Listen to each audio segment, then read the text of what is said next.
Hey friend, Church D coming at you once again. Thank you for tuning into What Does It Take to Win. On this episode, I'll be talking about how to master the art of staying out of the loop. Yes, staying out of the loop. Now, in this day and age, we're connected with everyone and everything.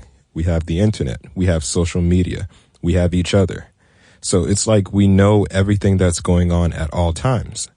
Now, as great as that might sound, this is actually a double-edged sword. On the good side, yes, you're connected. You have instant access to information. You have instant access to your peers, to people who you look up to your friends, whoever it may be. You have instant access. Let's say you go out of the country and you want to keep in contact with everybody back home. Pick up your phone, you have video chat. If you don't have video chat, which every phone does, you can go on Facebook. If you don't have Facebook, you can go on Instagram and so on. There are plenty of social media platforms that you can use to keep in touch or to stay in the loop. But there is a flip side to this. On the bad side, you know everything that's going on, and that can become discouraging. You might look at your own situation and say to yourself, okay, well, this person's doing that. What about me? Or that person just received this. How come I can't receive that? You know, and this can just build up and eventually break a person down. It can cause you to compare yourself. And comparison is not something that you should willingly do. Comparing yourself to the next person, it really hurts your own process. Let's say that, you started at a certain level, and because you see somebody is appearing to do better than where you're at the present state, then that can be detrimental to your future, because now you're worried about what they're doing, which is going to be in the past in a blink of an eye. And you're not focused on bettering yourself and getting to the next level or obtaining those goals that you've set for yourself. So you have to remember to, just kind of keep yourself out of the loop. Don't compare yourself. But I digress. So, what did I mean when I was talking about, hey, let's master the art of staying out the loop? Okay. Pretty much, you don't need to know everything that's happening everywhere with everyone. And in order to further examine this, I came up with 3 specific points that we can focus on. So, number 1, staying out the loop allows you to focus on your goals and not be worried about others. Okay, now how does this happen? I'll use myself as an example, because who else can I use? Who else do I know as well as myself? Okay, staying out the loop, it allows you to focus on your goals and whatnot. Okay, so with me, I know what I want to do. I know what my goals are. But if I go on Facebook and I see the next man who might be in my same age group or even a little bit younger than me, if I see that he's like reaching the goals that I set for myself, that's going to get in my head. I'm going to start saying, oh no, I'm a failure. Oh no, what am I doing? How come I'm dragging my feet? Why is this not working? And then that's just going to kind of pile up and just build up inwardly. And then it will manifest itself outwardly. I won't be able to focus on the work that I've been doing. I won't be able to, just think and say positive things. And again, this is something that we need to make sure that we avoid. We can't allow others to dictate our progress. And that's a whole nother podcast that I could be venturing off into, but let me try to stay on topic. So heading over to my next point, you should, when you stay out of the loop, it helps you to keep your peace of mind. And as I mentioned, you don't see everything that's happening. So that way it's like, okay, cool. It's just me and maybe my circle. If you have a circle, it's just me and my family for now. And I'm building and I'm working on me. I'm working on my brand. I'm working on all of these ideas that are being divinely dropped into my knowledge.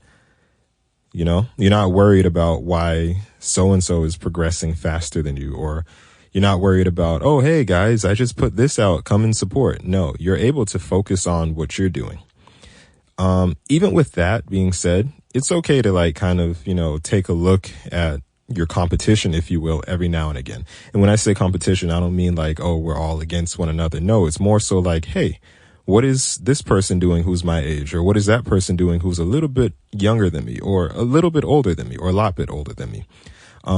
It's good to learn from those who were there before you, because then you can see, okay, that was their process. Now, how does that compare to mine? And when I say like, oh, that's their process, how does it compare to mine? I want you to understand that I'm not trying to contradict myself by saying, oh, compare your process to theirs. And, like I said earlier, no. What I'm saying is look at the steps that they took. And, you can use that to compare it to your steps. Like, oh, okay, yeah, they took these steps. For example, in the music world, they weren't a good piano player. So they took these steps by practicing and picking up charts and all these books and learning their craft. Okay, the way I did it was I picked up records and I used my ears. And then later I got on the theory side of things. You know what I'm saying? So you can just use that. Yeah, but let me get back on topic because that was kind of a rant. So yeah, my third point, when you stay out of the loop, it actually helps to protect your brand. And this would give it gives you time to build, like I just mentioned. So, as far as a brand, most people don't realize that when you're setting up business or when you want to do anything in this day and age, you need to have a brand created. People need to be able to go on the internet and find you. I know it sounds scary, but they need to be able to do that. I'll use myself as an example, like I always do. When I was setting up, my whole company and my brand, if you will, well, let me backtrack a little bit. When I was a teenager, all I wanted to do was just make beats and maybe like play at certain upscale gigs. I didn't care anything about a brand. I didn't know anything about a brand. All I knew was I need to make beats and I need to hand them out to people. So what I did was I made all these beats and I put it on CD and I was just hoping somebody would say, yo, do you got beats? That didn't actually happen. But the good news is I was able to create like a MySpace page back then because that was the thing around that time. And little did I know that was actually the beginning of my branding. So you fast forward into time, I'm doing all of these different projects right now. I'm setting up websites, I'm setting up podcasts like what you're listening to right now, and so on. Like I have my hands on everything. So now when you go to look me up online, you can find me. If your friend says, hey, have you heard of Church D or do you know where his studio is? You can Google me and you can find me. And that's a blessing.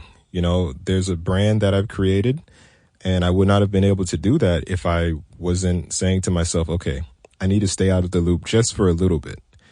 And understand this, when I say stay out of the loop, that doesn't mean to like completely just isolate yourself and just be in a bubble. No, you can jump in and out like periodically, but being everywhere, doing everything with everybody, it kind of like, it sort of just wears down the demand that people will have for you.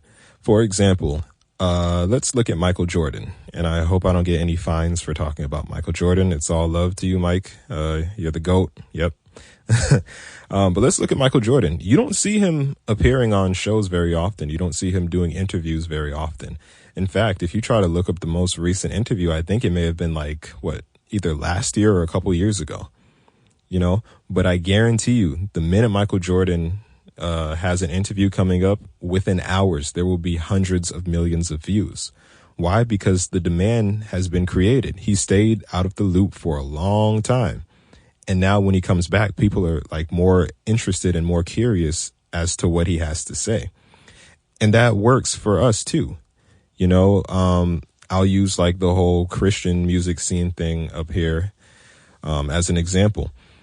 We tend to get really familiar with the local artists. They're everywhere at everybody's church doing something just about every weekend. It can help you, but it can also hurt you. People will be like, oh yeah, I saw them last weekend, so I'm not coming to this. And then you might notice that, the crowd is beginning to dwindle. So you just have to be very strategic. You can't keep being everywhere, or you can't continue putting something out so often. People are just going to be like, oh yeah, that's cool. He put out another thing, or I don't want to listen to it now. I'm just going to wait. But the minute you pull back, you stay out of the loop, and then you drop something massive, everybody will flock to it. Another cool example, let's look at Beyonce or even Drake. These people, they just put out albums unannounced and they go number one. Like they sell out immediately, it seems. Maybe not immediately, but they sell out pretty fast. But use their strategy. Use what I've said to you. You don't always have to be everywhere doing everything with everyone. Master the art of staying out of the loop. Let's review the 3 points that we spoke about. Point number 1, staying out of the loop. It allows you to focus on your goals and not be worried about others. Number 2, staying out of the loop helps you to keep your peace of mind. Mental health is important. You won't be worried about why you're not progressing as fast as your neighbor. And number 3, staying out of the loop protects your brand. This gives you time to build a brand while others have forgotten about you. And now that I think about it, there's actually a 4th point, a bonus point that I'm going to give you. This last point is safety. Yes, safety. So if you're out of the loop, let's say you're just staying home or staying in your place of work, studio, gym, whatever the case may be, staying away from people, you're safe. You're not going to be in the mix when something bad goes down. Let's say an argument comes up, or let's say a fight breaks out. You're not going to be in the mix of that. Whatever the case may be, you're going to be in your bubble, out of the loop, and you can just kind of watch as it all goes down and say, wow, thank God that I'm not a part of that.